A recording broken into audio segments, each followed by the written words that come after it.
So we introduced this idea of externally driven growth, right? Where if you can produce something, there's a foreign market you can sell it into. And that led us into the Herod-Domer model, right? This idea that because there's this market you can just sell to, the only real constraint on growth is just buying more machines, which works maybe in the short term, but what we've seen in terms of the history of poverty alleviation efforts is that that doesn't seem to be enough of a solution, and that there seems to be something missing. And so economists and political scientists have reworked some of these ideas about development, and I'd like to introduce a little bit of this now. So another economist, Solow, Tom Solow, I think we're going to go with Tom's Solow, looks at the Herod-Domer model and says, this is really overly simplistic. There's something really important missing here. And he concludes that what's missing is a conversation about labor force productivity. And if you think about this, there has to be diminishing returns in the Herod-Domer model in terms of what you can get from productivity, right? And so if I think about my own productivity, if I have to do all my work on paper and pencil, that's really inefficient, right? I'm calculating grades by hand, I'm writing by hand, and I have to look things up in the dictionary. It's very inefficient, right? But if I have a computer, I'm much more efficient, right? I can use Excel to calculate and tabulate things. I can type much faster. There's spell check built in. Way better. If you get me a second computer, well, maybe that makes me more efficient. Maybe I can have one at work and one at home, and now I can work in evenings. But there comes a point where if you give me 10 computers or 11 or 12 or 13 computers, that's not going to make me as a person any more efficient. And so Solow looks at this and says, rather than just try to maximize how many machines we're attaching to each person, we should have a conversation about what those machines are doing in terms of making us more efficient. And he concludes that over the long term, GDP growth is going to be a function of getting individuals to be more productive. That's what's going to produce higher living standards. So how do you do that? Well, maybe that means having people work longer hours. That's certainly an argument. It's unclear if that actually makes us more productive, but that in theory should work. Maybe you wanted to arrange a better division of labor. We talked about assembly lines as much more efficient than people sort of wandering around and grabbing parts and tools from piles and trying to figure out where they might go. Or you could try to use tools to make yourself more efficient, right? The role of technology. And over the long term, Solow thinks technology is going to be the core driver of economic growth. But if that's the case, that creates something of a puzzle for Solow, right? Because once a piece of technology has been invented, in theory, every country on the planet should have access to that technology. Sure, maybe there's a delay in terms of patents and implementation, but why is it that some countries end up being very wealthy and having very high productivity for their workers, and other countries end up being so much poorer and having much lower levels of productivity and don't have quite the same levels of technology integrated into how they conduct economic activity? What's going on there? Furthermore, this is puzzling for Solow because when poor countries are able to implement technology, they end up growing really, really fast. And that should produce an incentive for investors. So if I have $100 to invest in the United States, a country that is saturated with machines, I have to look around and try and find a way to use that $100 to increase productivity. There's a lot of uncertainty in that. Any machine that we could possibly, buy has already probably been purchased. And so we're investing in inventing new machines or finding new and innovative way to use machines. That's risky, it's uncertain. I don't know if that's going to be a good investment.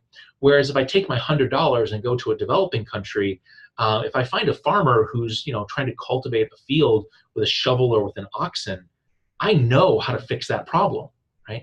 I know that there are solutions and technologies in existence that we can apply to that problem of cultivating that field that will make that farmer massively more productive.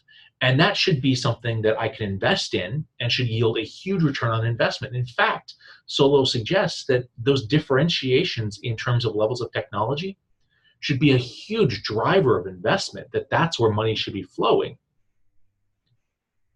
But if that's the case, that creates a really interesting question. Why do we have a financing gap at all, right? If it should be so easy to invest in poor countries, implement new and proven technologies, spur economic growth, and reap the benefits, we should have massive investment going to poor countries to do what we call catch-up growth, right? Doing the kinds of things that we already know work from industrialized countries and just applying that in developing countries. Why isn't that happening?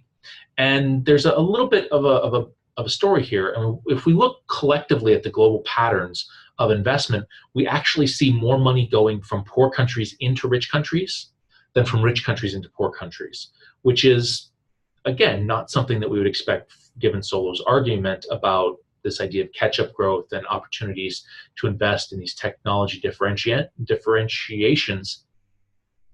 And so we have to try to figure out what's going on. And maybe it's political instability. Maybe investors in rich countries say, well, I could invest in Cameroon, but I'm not sure.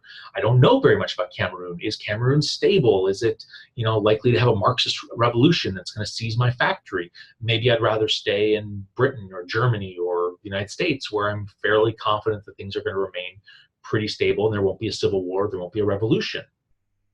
Maybe it has to do with property rights or rule of law or contract enforcement, that maybe people go and try to invest in developing countries and bump up against legal systems that just don't work quite right in a way that makes doing business workable.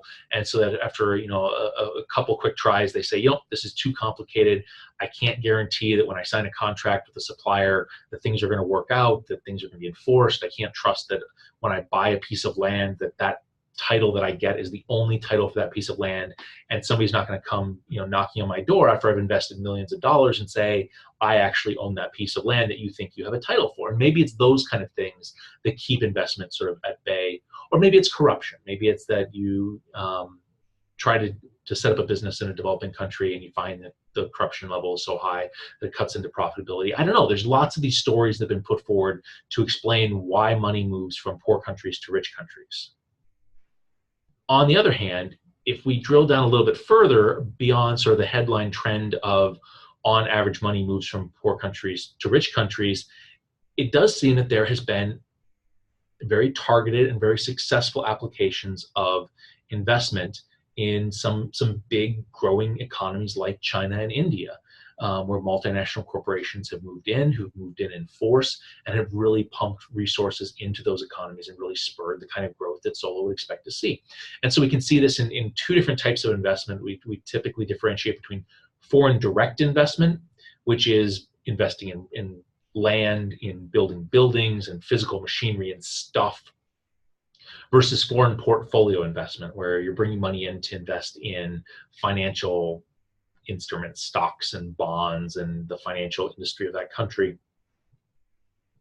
And what we have seen over the last 30, 40 years is that there has generally been a trend up in terms of foreign direct investment. It seems to sort of ebb and flow with global recessions, but the long-term trajectory has been more investment, particularly in developing countries. Foreign portfolio investment is much more volatile, right? It'll go in big surges and then it'll crash back down. But the long-term trend has been up, that it does seem that there has been more money traveling to developing countries, and that would be something that we might expect to see and can be a successful source of driving economic growth.